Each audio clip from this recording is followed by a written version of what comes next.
ஆண்டவரே இயேசுவில் அன்புக்குரிய சகோதர சகோதரிகளே, உங்களில் யாருக்கெல்லாம் மோட்சம் போகணும்னு ஆசை இருக்கு? யாருக்கெல்லாம் மோட்சம் போகணும்னு ஆசை இருக்குது? எல்லாருக்கும் இருக்கா? இருக்கு. அதான் தமிழில் ஒரு பழமொழி சொல்லுவாங்க, ஆசை இருக்குது கலெக்டராக தான், ஆனால் அம்சம் இருக்குது கழுதமைக்கு தான்பாங்க.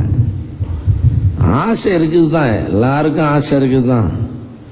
ஆனால் ஆசைப்படுறத அடையிற அளவுக்கு ஏதாவது நம்ம செய்யணும். சரி, இப்போ மோட்சத்துக்கு போகணும்னா நீங்கள் என்ன செஞ்சால் மோட்சத்துக்கு போவீங்க? நன்மைகளை செய்யணும். நன்மைன்னா என்ன? அதுதான் கேள்வி போயிட்டே இருக்கும். நீங்கள் புரிகிற மாதிரி சொல்லிட்டீங்கன்னா கேள்வியோட முடிச்சுக்குவேன். ஒன்றும் இல்லை, கடவுள் சொல்கிறதெல்லாம் செஞ்சீங்கன்னா நீங்கள் நன்மை செய்கிறவங்க.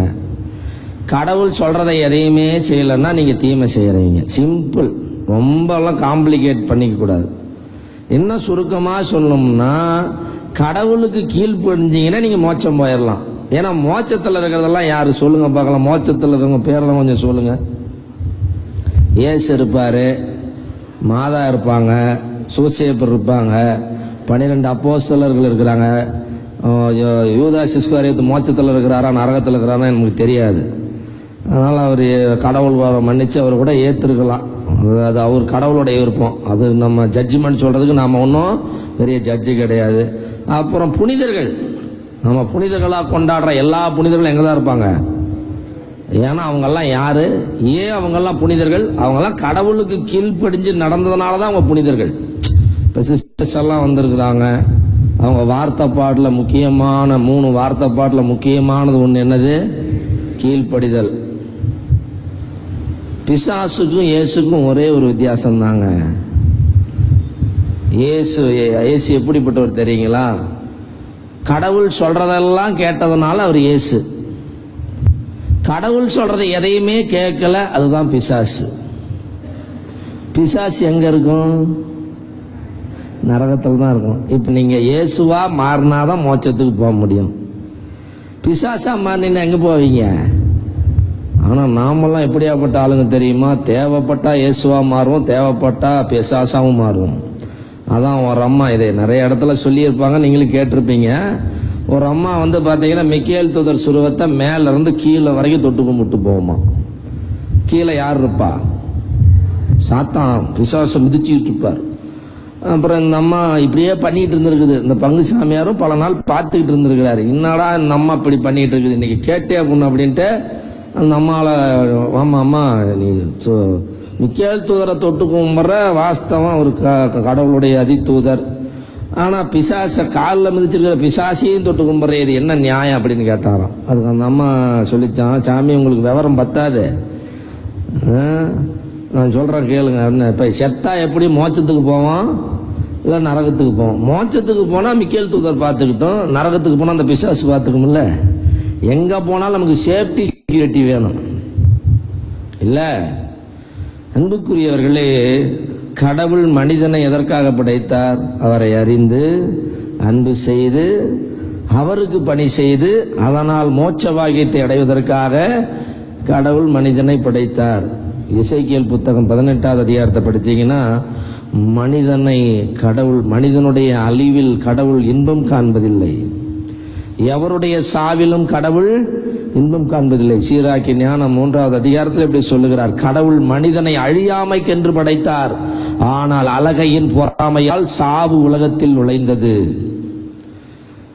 இன்னைக்கு நாமெல்லாம் ஏமாந்து போய் யார் பேச்சை கேட்டுட்டு இருக்கிறோம்?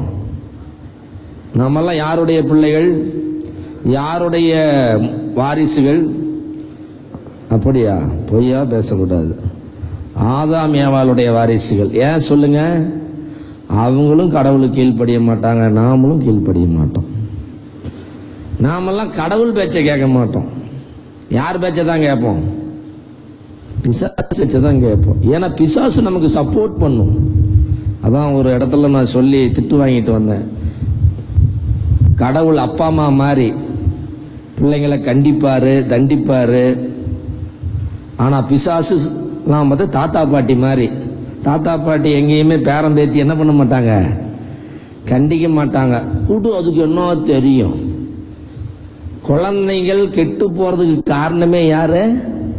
தாத்தா பாட்டிங்க. அதனால தாத்தா பாட்டிங்கெல்லாம் 60 வயசுக்கு மேல கடவுள்கிட்ட போறது நல்லது. இருந்த பிள்ளைகளை, பேர பிள்ளைகளை நரகத்துக்கு கொண்டு போறதை விட, ஏன்னா பெத்தவனுக்கு தான் தெரியும் பிள்ளையோட வலி வேதனையெல்லாம். அவன் அடிக்காத, அவனுக்கு என்ன தெரியும்? குழந்தைக்கு ஒன்றும் தெரியாதான். அது கற்றுக் கொடுக்க வேண்டியது யாருக்கு பொறுப்பு? அதனால பிசாசு பார்த்தீங்கன்னா நம்மளுக்கு சப்போர்ட் பண்ணும். நீ பாவம், நீ என்ன பண்ணுவ? காலையில் 5 மணிக்கு எந்திரிச்சு, கடவுள் எந்திரிச்சு ஜபிக்க சொல்லுவார். 5 மணிக்கு எந்திரிச்சு ஜபிம்பார். ஆனால் பிசாசு என்ன சொல்லுவோம்? நீ வேலை செஞ்சு கஷ்டமா இருக்கு, நீ கொஞ்ச நேரம் தூங்கு, காலையில பூசைக்கு வா அப்படின்னு கடவுள் சொல்லுவார். ஆனா பேய் என்ன சொல்லும்? ஞாயிற்றுக்கிழமை ஒரு நாள் போனா போதும். அதே கடவுள் சொல்வார், காலையில பூசைக்கு நேரம், ஞாயிற்றுக்கிழமை கூட பூசைக்கு ஒரு அரை மணி நேரத்துக்கு முன்னாடி போய் பாவ சங்கீதனம் பண்ணு அப்படின்னு கடவுள் சொல்லுவார். பிசாசு என்ன சொல்லும்? நீ பாவ சங்கீதனம் செய்யற அளவுக்கு அவ்வளவு பெரிய பாவமா பண்ண. அதே மாதிரி இந்த சாமியார் எப்ப பிரசங்கம் வச்சாலும் அதே தான் வைப்பாரு. ஒன்னும் சீக்கிரமா போய் ஒண்ணும் கூடாது. எப்படி பிரசங்கம் முடிட்டு மெதுவா போ. இப்ப யார் சொல்றத கேட்கறீங்க? கடவுள் சொல்றதே கேட்பீங்க? கடவுள் சொல்றார், உன் வருமானத்தில் எல்லாம் 10 ஒரு பகுதி கொடு.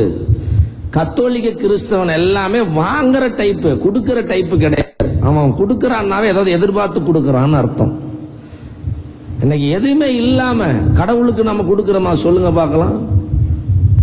கடவுளுக்கு கொடுக்கறதுல அதுல ஒரு விளம்பரம், ஒரு எதிர்பார்ப்பு, இந்த மாதிரி. ஆக முழுக்க சொல்லணும்னா, கடவுளுக்கு நாம் கீழ்ப்படுகிறோமா அல்லது பிசாசுக்கு கீழ்ப்படுகிறோமா? கடவுளுக்கு கீழ்ப்படிந்தால் நீங்கள் நன்மை செய்கிறவர்களாக மாறுவீர்கள். பிசாசுக்கு கீழ்ப்படிந்தால் நீங்கள் தீமை செய்கிறவர்களாக மாறுவீர்கள். கண்களை மூடி ஒரு நிமிடம் கண்களை மூடுங்க. தயவு செய்து யாரும் கண்ணை திறந்துட்டு இருந்தீங்கன்னா பேய் உள்ள போயிடும். ஏவாள் கண்ணை திறந்துகிட்டு இருந்ததுனால தான் அவளுக்கு அந்த ஆப்பிள் அழகாகவும் ஆசையை கொடுத்துருச்சு. கண்களின் வழியாகவும் காதுகளின் வழியாகவும் தான் இன்று ஆசைகள் நம்மிடையே உருவாக்குகிறது. பார்க்கிறோம், கேட்கிறோம். ஆகவே கடவுளுக்கு கீழ்ப்படியாத நேரங்களுக்காக, கடவுளுடைய கட்டளைகளுக்கு கீழ்ப்படியாத நேரங்களுக்காக 2 கட்டளை தான். ஒன்று, எல்லாவற்றுக்கும் மேலாக கடவுளை நேசிப்பது. 2, கடவுள் நம்மை நேசிப்பது போல நம் அருகில் இருக்கிற மனிதர்களை நேசிப்பது. 2ஐயும் செய்யாம இருந்திருப்போம். இன்னைக்கு நமக்கு கடவுளுக்கு எதிராக செய்கிற பாவங்கள் ஏராளம், மனிதர்களுக்கு எதிராக செய்கிற பாவங்கள் ஏராளம். ஆகவே மனம் மருந்துவோம்.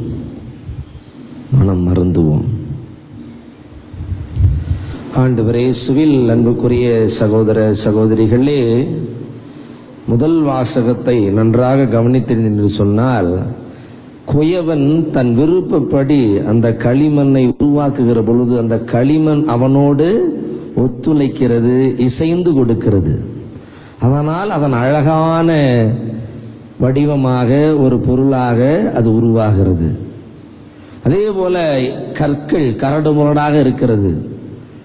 சிற்பியின் உளிகளின் வழி தாங்குகிற அந்த கற்கள் தான் சிற்பங்களாக மாறுகிறது. அன்புக்குரியவர்களே, கவிக்கோ அப்துல் ரஹ்மான் என்ற ஒரு மிகச்சிறந்த தத்துவ எழுத்தாளர் சொல்லுவார், எந்த மூங்கில் தன்னை அறுப்பதற்கும் துளையிடுவதற்கும் சம்மதிக்கிறதோ, கீழ்ப்படுகிறதோ, அதுவே புல்லாங்குழலாக மாறுகிறது. காலத்திற்கும் அது இசையை கொடுத்து கொண்டிருக்கிறது. அது இறந்தாலும் அதனுடைய இசை ஒரு நாளும் இறக்காது. ஆனால் எந்த மூங்கில் அறுப்பதற்கும் துளையிடுவதற்கும் சம்மதிக்கவில்லையோ, அது பிளக்கப்பட்டு விறகாக எரிக்கப்பட்டு சாம்பலாகி போய் யார் கண்ணுக்கும் தெரியாமல் அதனுடைய வாழ்க்கை அழிந்து போய்விடுகிறது என்று சொல்லுவார். அன்புக்குரிய சகோதரனே, சகோதரியே, கடவுள் நம்மை அழிப்பதற்காக படைக்கவில்லை. எப்ப அழிப்பார் கடவுள்? ஏன் சோதோம் குமார கடவுளை அழிச்சார்? கடவுளுக்கு அடங்கல, அது இஷ்டத்துக்கு ஆடிச்சுங்க. நினைச்சுக்கிச்சான் கழுதை, எடுத்துக்கிச்சான் ஓட்டன்ற மாதிரி அவன் தடி எடுத்தவன் தண்டக்காரன், கோல் எடுத்தவன் கொண்டக்காரன், எல்லாருமே கடவுளுக்கு அடுத்தபடி நினைச்சுக்கிறேன், கடவுளுக்கு இணையாவே நினைச்சுக்கிறான். அதுலயும் கத்தோலிக்க கிறிஸ்தவர்கள் நாம இருக்கிறோம் பாருங்க. நீங்க என்ன கோவப்பட்டாலும் சரி, வருத்தப்பட்டாலும் சரி, என்ன திட்டினாலும் சரி, யார்கிட்ட போய் கம்ப்ளைண்ட் பண்ணாலும் சரி, கத்தோலிக்க கிறிஸ்தவனுக்கு சாங்கியம், சம்பிரதாயம், பாரம்பரியம் தான் முக்கியம். அது கடவுளுக்கு ஏற்றதா இருந்தா ஏத்துக்கலாம். கடவுளுக்கு எதிரான பாரம்பரிய பழக்க வழக்கங்கள், இந்த பாரம்பரிய பழக்க வழக்கங்கள்ல ஜாதி வேற்றுமை ஒண்ணு. தமிழக திருச்சபை உருப்பிடாம போறதுக்கு காரணமே இன்னும் கத்தோலிக்க கிறிஸ்தவன்ட்ட ஜாதி ஒழியல. இன்னும் கல்யாணம் பண்ற வரைக்கும் இன்னமும் கல்யாண தகவல் மையத்துல போய் பார்த்தா அவன் ஜாதிக்கு ஒரு தகவல் மையம் வச்சிருக்கிறான். எல்லாரும் ஜாதியை ஒழிக்க முடியல.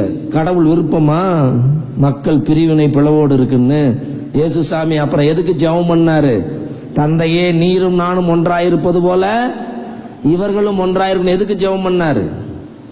தந்தை, மகன், தூய ஆவி, மூன்றுவரும் மூன்று ஆட்கள், ஆனால் ஒரே கடவுள். எப்படி? அவர்களுக்குள் யாதொரு வேறுபாடும் இல்லை.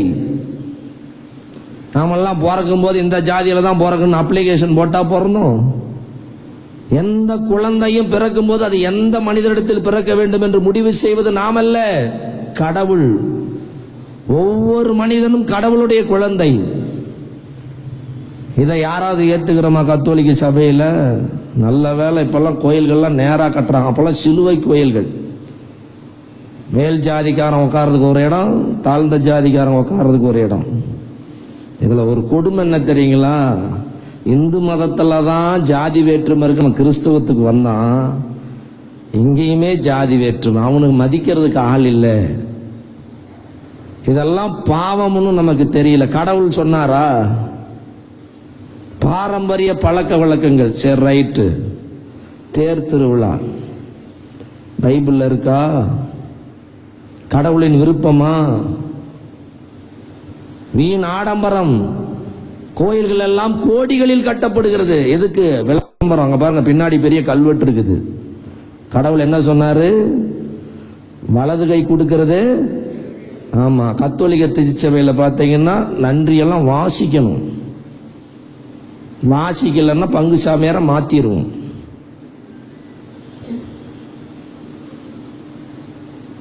கடவுளுக்கு கீழ்ப்படுகிறோமா? யாருக்கு கீழ்ப்படுகிறோம்? கடவுள் இதுதான் சொன்னாரா? கடவுளுடைய திருவிழா இதுதானா? இன்றைக்கு கடவுள் சொல்லாத நிறைய விஷயங்களை கத்தோலிக்க திருச்சபையில நாம் செய்து கொண்டிருக்கிறோம். 10ல் 1 கொடுக்க சொல்லி பைபிள் கூட்டு சொல்லுது இல்லையா? எத்தனை கத்தோலிக்க கிறிஸ்தவம் 10ல் 1 கொடுக்கிறோம்? சாமியார் கொடுத்தா வாங்கிக்குவோம். கோயில் அவர் வருமானத்தில் 10ல் 1 வீட்டுக்கு அனுப்பிச்சு விட்டாங்கன்னு கொடுத்துருவோம். கத்தோலிக்க திருச்சபையில் எல்லாமே வியாபாரமா மாறிடுச்சு. வியாபாரம். கடவுளின் விருப்பத்தின்படி மக்கள் வாழ விரும்புவதில்லை. கடவுளுக்கு கீழ்ப்படிய மாட்டேங்கிறோம். ஓப்பனா உண்மையா சொல்லணும்னா மத்தேயு நற்செய்தி 7வது அதிகாரத்தில் நாம் படிக்கிறோம். என்னை நோக்கி ஆண்டவரே ஆண்டவரே என்று சொல்பவர் எல்லாம் விண்ணரசுக்குள் போக முடியாது, மாறாக விண்ணுலகில் இருக்கிற என் தந்தையின் திருவுளத்தின்படி நடப்பவரே விண்ணரசுக்குள் போவார். எல்லாம் பாருங்க, நம்ம கத்தோலிக்க கிறிஸ்தவர்கள் பைபிளே படிக்கிறது இல்லை. இப்ப எத்தனை பேர் பைபிள் எடுத்துட்டு வந்தீங்க? Praise the Lord. கடவுள் உங்களை ஆசீர்வதிக்கட்டும். மற்றவங்க எல்லாம் கைவீசு, அம்மா கைவீசு, கோயிலுக்கு போகலாம் கைவீசு, கன்னத்து மேல வச்சு தூங்கலாம் கைவீசு. ஏன் பைபிள் எடுத்துட்டு வரக்கூடாதுன்னு சாமியார் சொல்லியிருக்கிறாங்களா?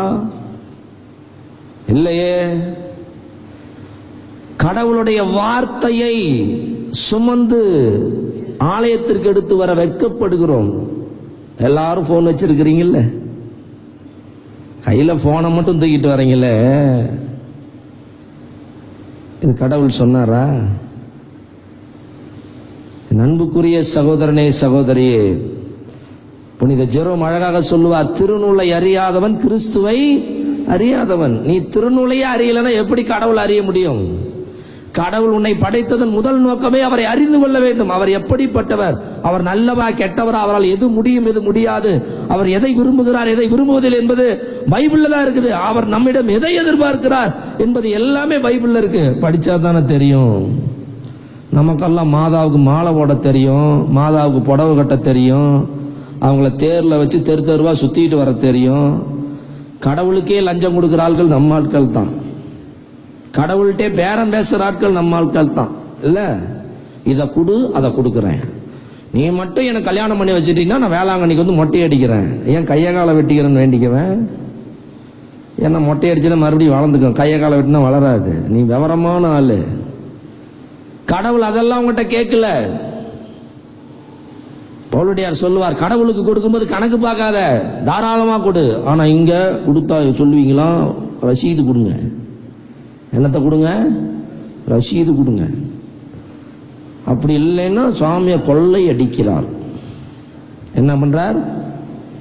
ஆமா, அதாவது கத்தோலிக்க திருச்சபையில் பார்த்தீங்கன்னா நேரத்தையும் கொடுக்கறது இல்ல, கடவுளுக்குரிய மரியாதை மதிப்பையும் கொடுக்கறது இல்ல, கடவுளுக்குரிய காணிக்கையும் கொடுக்கறது இல்ல, மொத்தமா கடவுளுக்கு கீழ்ப்படியறதில்லை.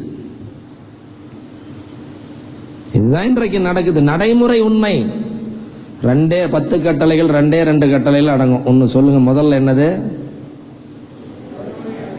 எல்லாவற்றுக்கும் மேலாக கடவுளை அன்பு செய்து. புதிய ஏற்பாட்டில் அதே தான் இயேசுசாமி ரினிவல் பண்றாரு. ராயபுரை பார்த்து கேட்கிறார், என்னன்னு? யோவானின் மகன் சீமோனே, நீ இவர்களை விட மிகுதியாக என்னை அன்பு செய்கிறாயா? கிறிஸ்தவனுக்குரிய அடிப்படை தகுதி அதுதான். இந்த உலகத்தை விட, இந்த உலகத்தில் இருக்கிற காரியங்களை விட நாம் கடவுளை அன்பு செய்ய வேண்டும். அதான் பிசாசு கேட்கிறான்.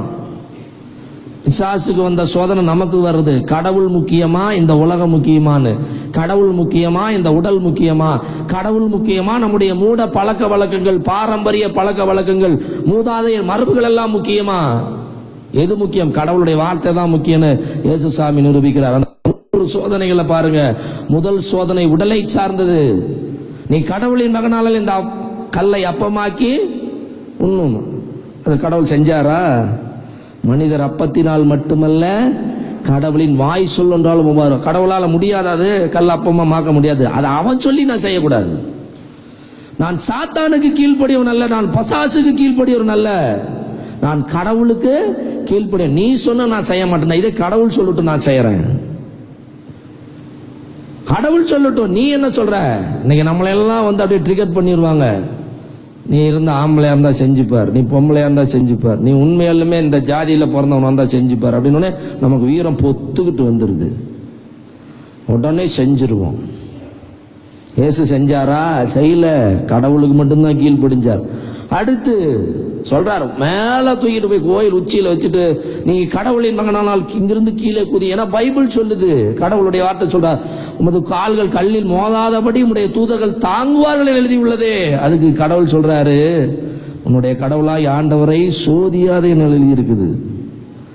நீ சொன்ன உடனே நான் குதிக்கிறதுக்கு நான் அறிவு கட்டவனாடா? இதுல கடவுள் விருப்பமா இல்லையான்னு எனக்கு தெரிஞ்சுக்க வேணாம். பாருங்க, நம்முடைய மூதாதையர் மரபு, மத்தேயு நற்செய்தி 15வது அதிகாரம், மார்க்கு நற்செய்தி 7வது அதிகாரத்தை போய் படிச்சு பாருங்க.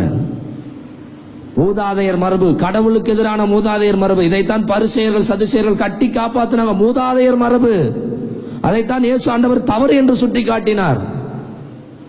ஓய்வு நாள் மனிதனுக்காகத்தான், மனிதனுக்காக ஓய்வு நாள் அல்ல, சட்டத்துக்காக மனிதன் அல்ல, மனிதனுக்காக தான் சட்டம். பலியை அல்ல, இரக்கத்தை விரும்புகிறேன் என்று சொன்னார். மனுஷனுக்காக தான் சட்டம் உருவாக்கப்பட்டது என்று சொன்னார். ஆக கடவுள் விருப்பத்துக்கு எதிராக நம்ம போகக்கூடாது. இன்னைக்கு எல்லாம் பாருங்க, 13 நாள் அந்தோனியார் கோயிலுக்கு வா, எல்லாம் நிறைவேறும். அப்ப கடவுளுடைய ஆற்றல் அங்க தேவையில்லையா? நீ 13 நாள் வந்தோடனே உனக்கு நடந்துருமா? ஏனென்றால் நீங்கள் என்னுள்ளும் என் வார்த்தைகள் உங்களுக்குள்ளும் இருந்தால் விரும்பியதெல்லாம் கேளுங்கள், கிடைக்கும். இது பைபிள் சொல்லுது. 13 படிக்கட்டு ஏறினா கிடைக்கும், பைபிள் சொல்லல. என் அன்புக்குரிய சகோதரனே சகோதரியே, புனிதர்களுடைய பாதை என்பது என்ன? கடவுளின் வார்த்தையின்படி வாழ்வதுதான் புனிதர்களுடைய வாழ்க்கை. பழைய மூதாதையர் மரபுகளை கடைபிடிப்பது புனிதருடைய வாழ்க்கை அல்ல.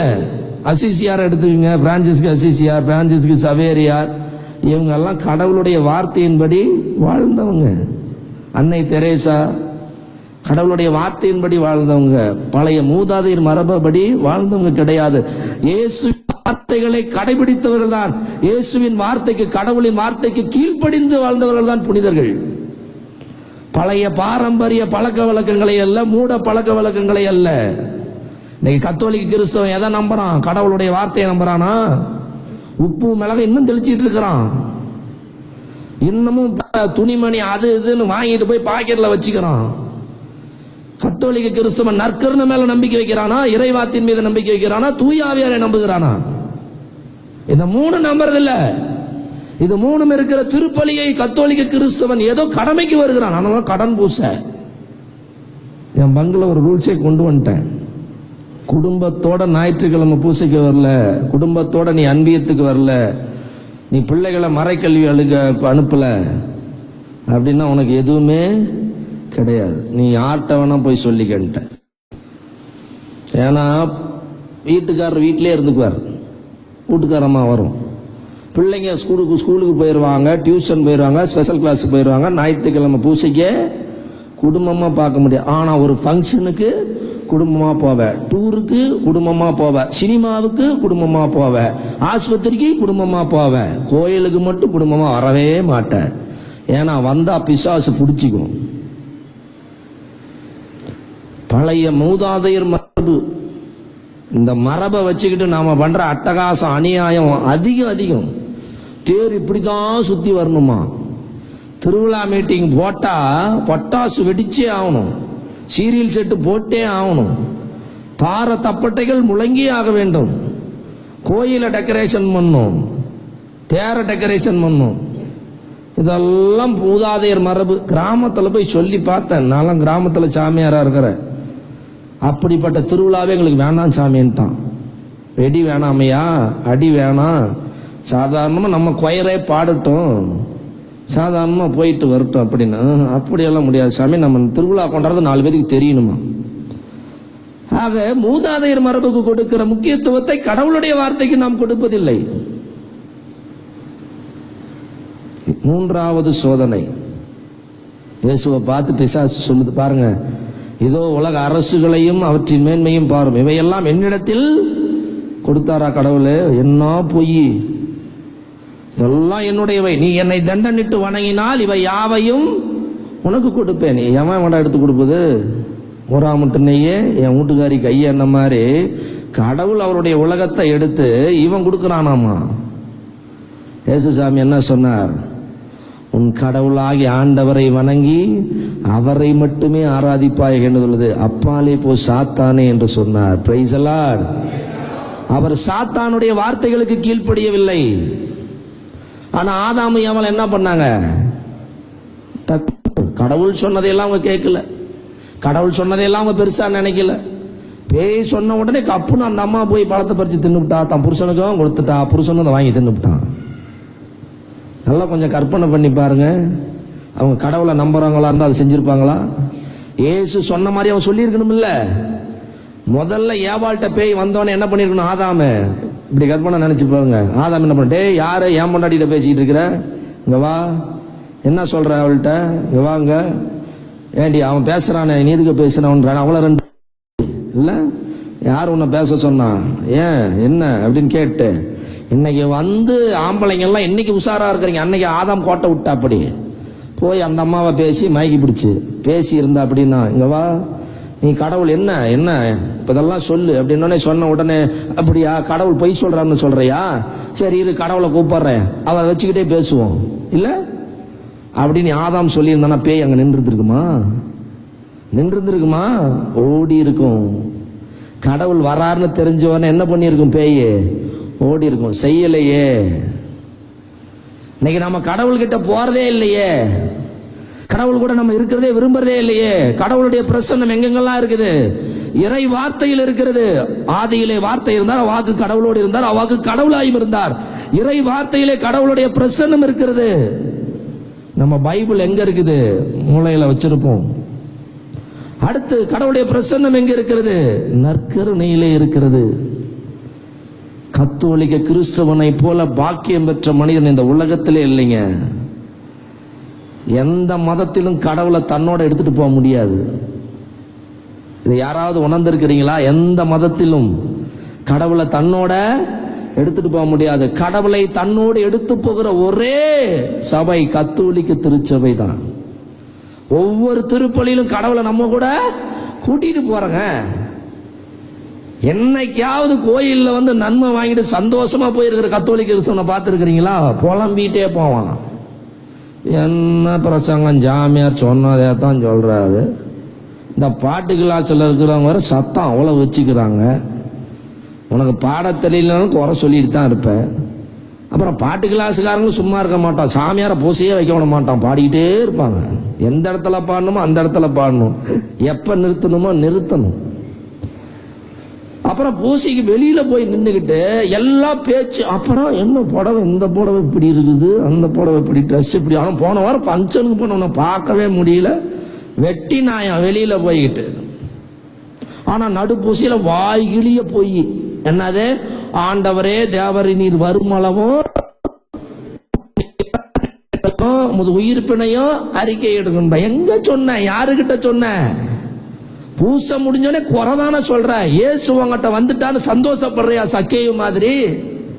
இயேசுவை பார்த்துட்டு அவ்வளோ பெரிய பணக்காரன் சொல்றேன்னு தப்பா எடுத்துக்காதீங்க. நீங்க தப்பா எடுத்துக்கிட்டாலும் எனக்கு கவலை இல்லை. இன்னைக்கு கத்தோலிக்க திருச்சபை பணக்காரங்கள்ட்ட சிக்கிக்கிட்டு சின்ன பின்னப்படுது. ஒவ்வொரு பங்குலையும் பணக்காரங்க வச்சதுதான் சட்டம். நீ பணக்காரங்க வச்சிருந்தா ஏழைகளுக்கெல்லாம் எல்லா அளவு கூட மரியாதை கிடையாது. பணம் கொடுத்துட்டா நீ கடவுளா? சக்கேயை போல இருக்க வேண்டும் பணக்காரர்கள். சொத்திலே பாதியை ஏழைகளுக்கு கொடுக்கிறேன், தில்லு இருக்கா? அப்படி ஒவ்வொரு பணக்காரும் சொத்துல பாதியை கொடுத்தீங்கன்னா எல்லாரும், யாரும் இஎம்ஐ கட்ட வேண்டிய வேலைச்சல் இல்லை, எல்லாருக்கும் படிக்க வசதி கிடைக்கும். உன் புள்ள சிபிஎஸ்சி ஐசிஎஸ்சியில் படிக்கிறதே, ஏழை வீட்டு பிள்ளை படிக்கிறதுக்கு ஒரு பைசா கொடுப்பியா? அதனாலதான் வேதம் சொல்லுகிறது, ஏழைக்கு கொடுக்கிறவன் கடவுளுக்கே கணக்கு கொடுக்கிறார். அதுவும் இயேசுசாமி அழகா சொல்றார், இன்னும் அதிகமா சொல்றார், மிகச்சிறிய என் சகோதர சகோதரி ஒருவருக்கு செய்த போதெல்லாம் எனக்கே செய்தீர்கள். பெரம்பல்லிய வரமாட்டேங்குதே இல்ல. அன்புக்குரியவர்களே, இன்றைக்கு கடவுள் நம்மிடையே நற்கரனே இருக்கிறார் என்ற நம்பிக்கை நம்மிடத்துல இருக்குதா? எல்லாரும் நற்கரனை தானே வாங்குறோம். அப்புறம் வீட்டுல போனோடனே புருஷனும் முண்டாட்டி அடிச்சுக்கிறோம் கடிச்சுக்கிறோம். வீட்டில் போனோடனே அண்ணனும் தம்பிக்கும் ஏன் சண்டை வருது, அக்காளுக்கும் தங்கச்சிக்கு ஏன் சண்டை வருது? நற்கரணை வாங்கின கிறிஸ்தவம் குடும்பத்துக்குள்ளே அன்பத்துக்குள்ளே எங்க சண்டை வருது? அது அன்பியமாவது வச்சிருக்கிறதெல்லாம் வம்பியம். அது ஒரு அரசியல் கட்சி மாதிரி. இன்னைக்கு கத்தோலிக்க சபையில புது ஒரு கட்சி, அன்பியம். திருவிழா வந்துட்டா ஊமனத்துக்கு ஏமனத்துக்கு சோடி போட்டுக்குமா, நீ பிரியாணி போட்டேன்னா நான் சிக்கன் பிரியாணி போட்டேன்னா நான் மட்டன் பிரியாணி போடுவேன், நீ பண்ணி செலவு பண்ணு. உன் பணத்தை காட்டுறதுக்காக உங்க அன்பியம் இருக்குது.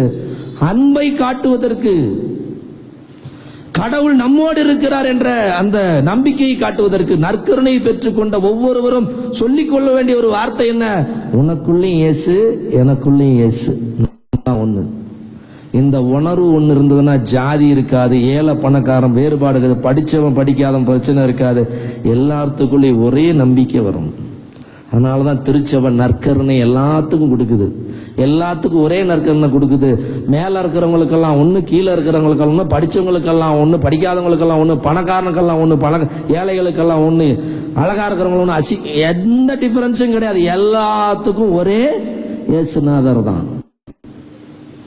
அந்த நற்கருணையில பிரசன்னத்தை, நீ சுருவத்தை போய் தொட்டு கும்பறைய. எங்க ஊர்ல எல்லாம் நான் ரொம்ப நாத்திகவாதி மாதிரி தான் பேச வேண்டியதா இருக்குது. வந்தோடனே நேரம் அந்தோணியாட்ட தான் போய் நிற்கிறோம். இப்படியே நற்கருணை அங்கதான் இருக்குது. கோயிலில் வந்தோடனே கெபிக்கு முன்னாடியே மாதா சுருவத்தை வச்சிருவோம். மாதா சுருவத்தை தொட்டு, இந்த ராமநாதபுரத்தில் வந்திருக்கிறாங்க, கோயிலுக்கு முன்னாடி என்ன இருக்கும்? மாதா கெபி இருக்கும். போன உடனே கெபியில ஒரு சாஸ்திராகமா விழுந்து அப்படியே கும்பிட்டுட்டு அப்புறமேல தான் வருவான்.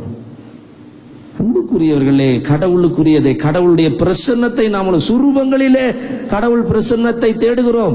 ஆனால் நற்கரனிலே கடவுளுடைய பிரசன்னத்தை தேடுகிறோமா? சுருவத்தை தொடறதுக்கு அப்படி அடிவோம், இந்த கொடியை தொடறதுக்கு அவ்வளவு அலையறோம். கத்தோலிக்க கிறிஸ்தவம் பண்ற அட்டுழியம் இது. கொடியில கடவுளுடைய பிரசன்னம் இருக்குது, சுருவத்துல நற்கருணை ஆண்டவருடைய பிரசன்னம் இருக்குது. ஆனா நற்கருல இல்ல நம்ப மாட்டேங்கிறானே. நற்கருணை நீங்க வாங்கும் போதெல்லாம் பாருங்களேன், காலையில வெறுத்து போயிட்டேன். கையில போனை வச்சுட்டு வாங்குறது, கர்ச்சீப்பை வச்சுட்டு வாங்குறது, அப்புறம் ஒரு கையில வாங்குறது, டிசைனா வாங்குறீங்க. ஆனா நீங்க வாங்குறது போதெல்லாம் அதுல கடவுள் இருக்கிற மாதிரி வாங்குற மாதிரி எனக்கு தெரியல. ஏதோ கடலை மிட்டாய் வாங்குற மாதிரி. கேட்டகிசம் படிக்கிறீங்க, புது நன்மை உறுதி சொல்லி கொடுக்குறாங்க. என்னென்ன நற்கருணை என்றால் என்ன? நற்கருணை என்றால் என்ன சொல்லுங்க பார்க்கலாம். யாருக்கு தெரியும்? அப்படியே நம்ம எல்லாரும் 50 வயசுக்கு மேலே இருக்கிற மறந்தே போயிடும். 10 கட்டையில் வழக்கமாக சொல்ல அது மறந்தே போயிடும். இதெல்லாம் ஞாபகத்தில் வச்சுட்டு என்ன பண்ண போகிறோம்?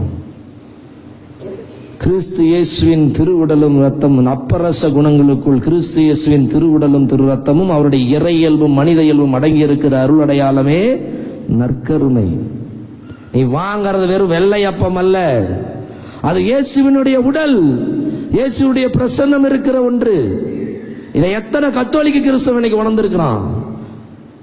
அப்படி உணர்ந்திருந்தானா காலையில வந்து இயேசுவை வீட்டில் போயிருப்பான். தினந்தோறும் காலையில பூசிக்கிங்க எத்தனை பேர் வராங்க பிரதர்? 10 பேர், 20, 25. ஏன்னா மற்றவங்களுக்கெல்லாம் கடவுள் வாரத்துக்கு ஒரு நாள் தான் தேவைப்படுறாரு. அதுவும் கரெக்டா டைம் பிக்ஸ் பண்ணியிருப்பாங்க. அந்த நேரத்துக்குள்ள பூசை முடிக்கலன்னா நிறைய பேர் இப்படி வாட்ச பார்ப்பாங்க. இல்ல சில பேர் எந்திரிச்சு போயிட்டு இருப்பாங்க. ஒரு பங்குல சேலம் கோயம்புத்தூர் டைசிஸ்ல தான் தவசு காலத்துல நான் பூசை வச்சுக்கிட்டு இருக்கிறேன். தவசு காலத்துல வெள்ளிக்கிழமை சிலுவை பாதை முடிஞ்சதோ இல்லையா கொத்து கொத்தா போறாயா. சிலுவை பாதைக்கு கொடுக்கிற முக்கியத்துவத்தை திருப்பலிக்கு கொடுக்கல. சிலுவை பாதையில் ஆசீர்வாதம் ஒன்றும் அவ்வளோ கிடைக்கல. தியானிக்கிற அவ்வளவுதான், பாடுகளை தியானிக்கிற. அது எப்படி தியானிக்கிறேன்னு ஆண்டவனுக்கு தான் வெளிச்சம். கடமைக்கா விளம்பரத்துக்கா சீனுக்கான்னு தெரியல. ஏன்னா அந்த 40 நாளே டிராமா தான். ஆக இறைவனுடைய பிரசன்னம் இருக்கிற நற்கருணைக்கு முக்கியத்துவம் கொடுக்கிறோமா? 3வது தூய ஆவியானவர்.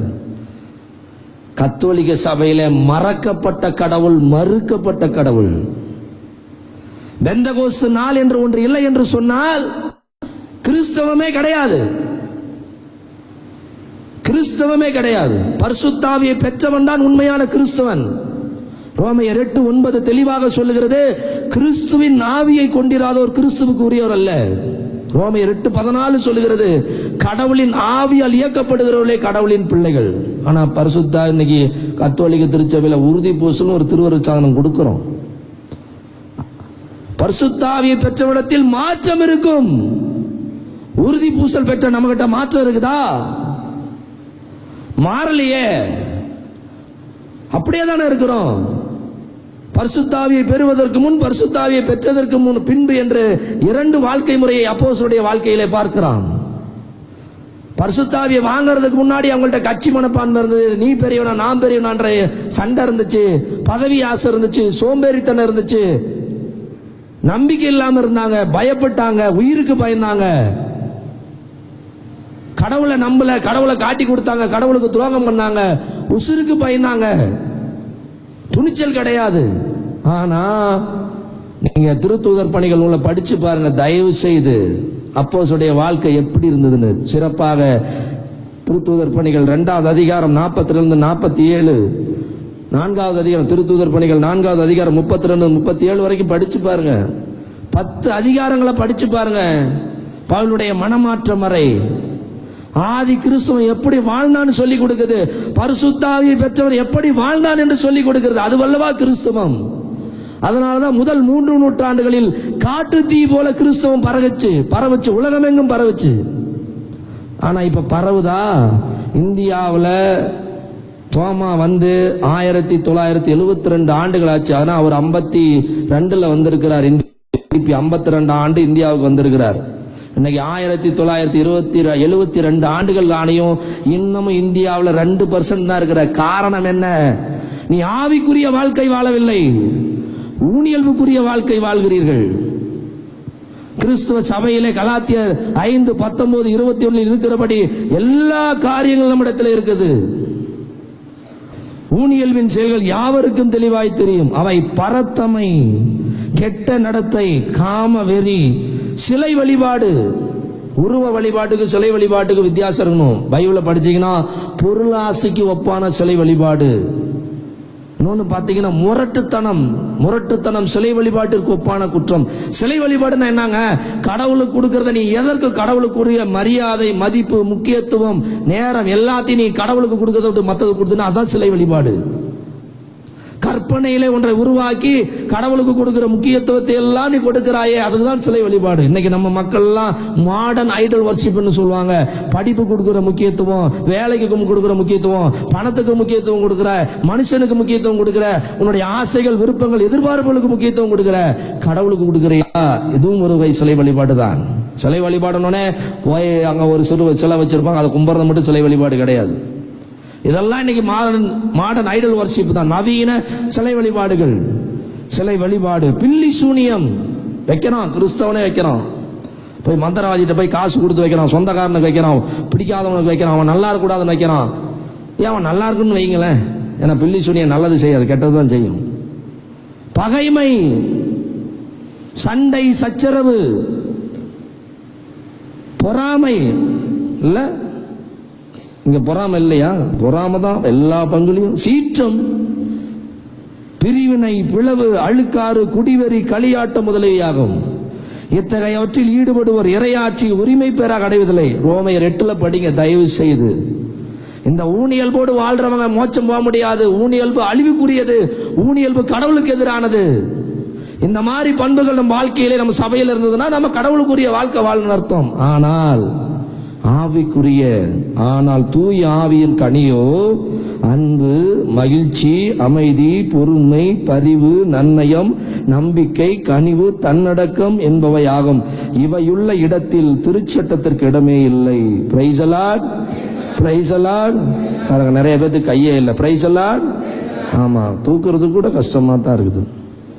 ஆனா இதே டிவியில கிரிக்கெட் பார்த்துட்டு பாருங்க, சினிமாவை பார்த்துட்டு பாருங்க, டேய் அப்பா பயங்கரம்.